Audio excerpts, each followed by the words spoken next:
Every man has a dream of having three things in his life: a loving family, a rewarding job, and a fuck off huge piloted mechanical robot to crush his enemies and run the world as a fierce intergalactic overlord. Or, to just crush your annoying coworker's car for not cleaning out the coffee maker. While I can't condone, nor condemn, the use of such specialized ordnance in that manner, I can suggest you take those fantasies and try out one of the newest titles on the Xbox Gamepass, Mech Warrior 5 Clans. Whether you're a Gunpla fan or hardcore tabletop strategist, this game will scratch that itch for large-scale robotic combat. My name is Ren, and this is Xbox Game Pass in Review, your first look at the latest and greatest on the Xbox Game Pass Network, and it's time for your bottom line up front.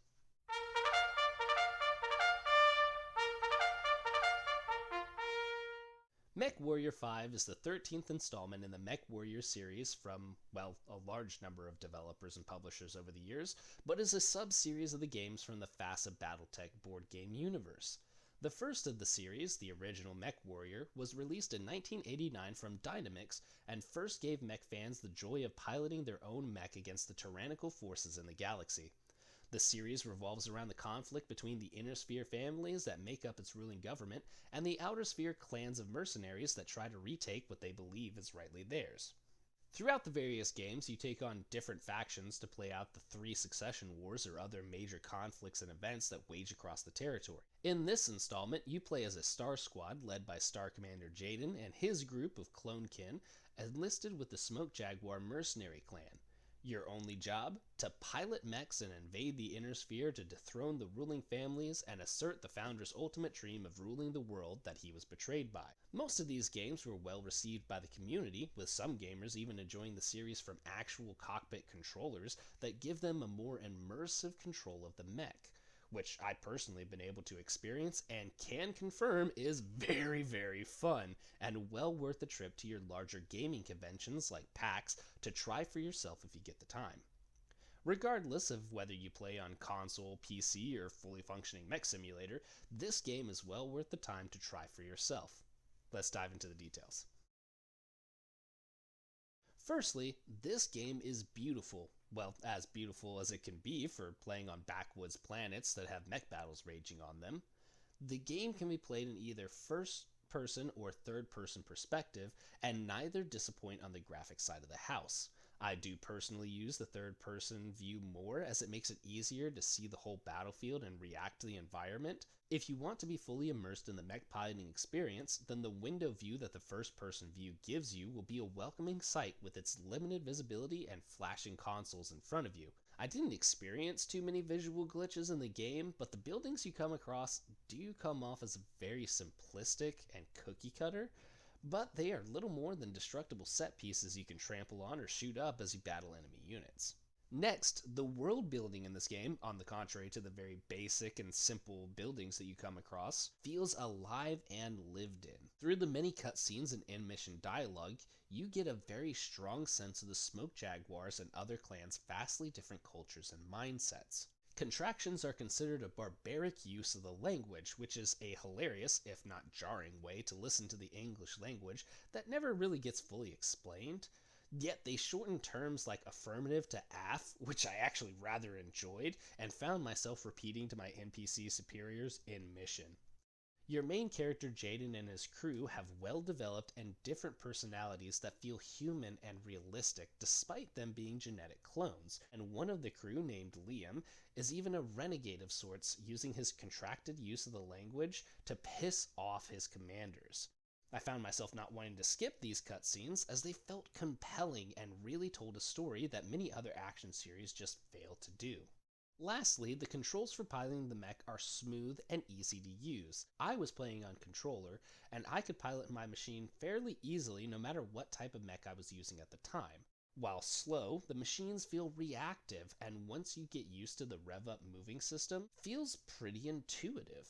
There are two different types of controls that you can use. A modern version, which automatically aligns your torso and legs to point where you are going, which for a new player will probably feel much better and be far easier to use, as well as a classic version of movement that separates your movement and aim thumbsticks to be able to go in two different directions. This means that you can be moving north and have your torso aimed south, shooting at an enemy mech, while still being on the move, a very nice feature for veterans of the franchise that are used to this kind of nuanced movement.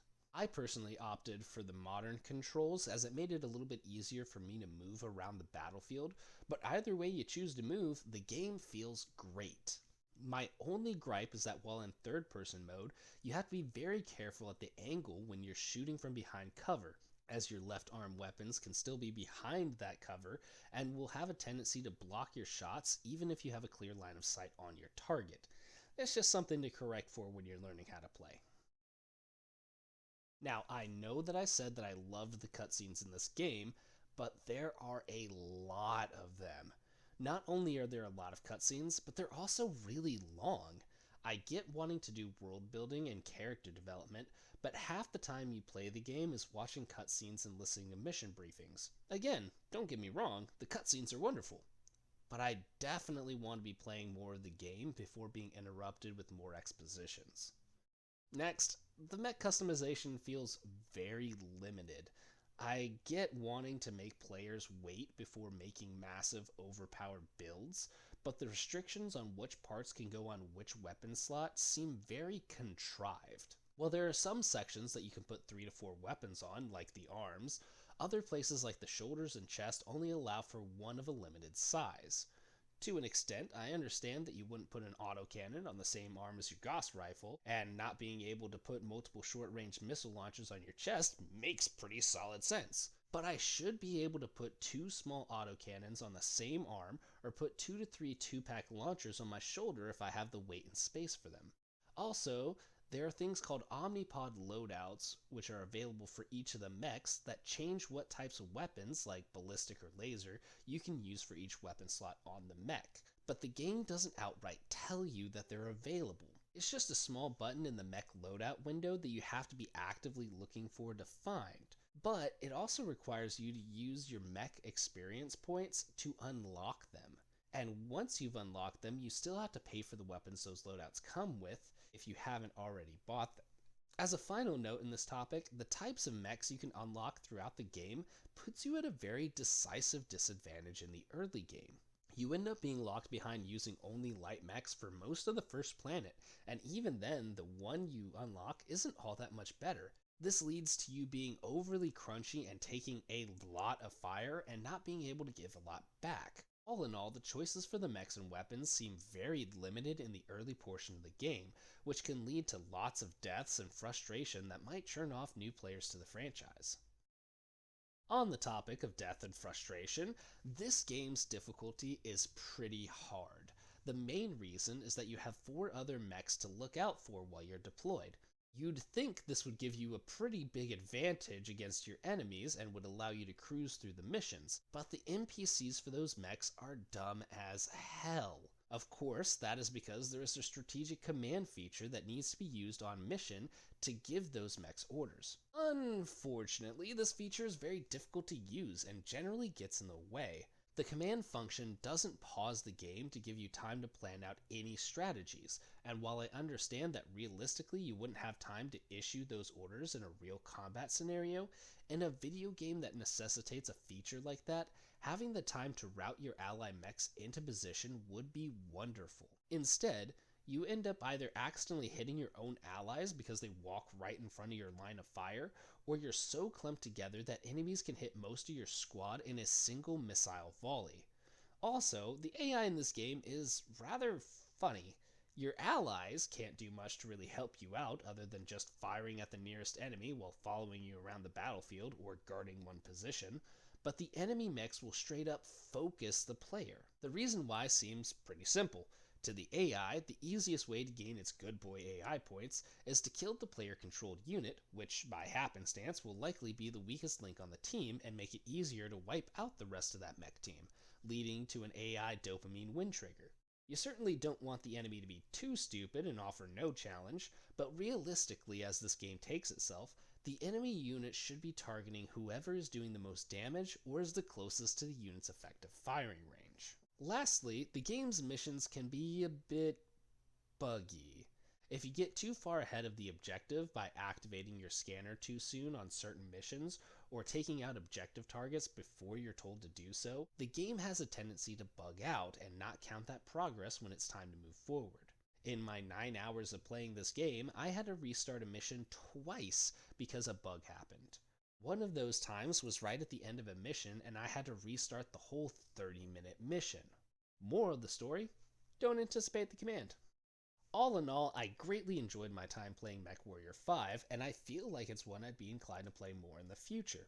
The missions only take about 20 to 30 minutes each and offer a rewarding, if not challenging, gameplay experience. New players may feel overwhelmed by the detailed mech customizations and strategic aspects to the mech operations, while veteran players will find the experience comforting and familiar to the experience that's already made the Mech Warrior franchise beloved by its community. Ren's final review, 6 out of 10 for the casual players, 9 out of 10 for the hardcore players. Giant robots, love them or hate them, they will be in our pop culture and dreams for years to come. But what do you think of Mech Warrior 5 Clans? Do you think I made a positive effect on target with my opinions, or am I just a free-born laborer that needs to learn my place? Leave your comments down below, and while you are there, why not give me a suggestion for another Game Pass title you think I should try? Also, feel free to check out the other Game Pass and review series that are on the channel and catch me live on Twitch with the latest game I'm playing at twitch.tv/RenoxRage. My name is Ren, and this has been your bottom line up front. Catch you on the next one. Laters!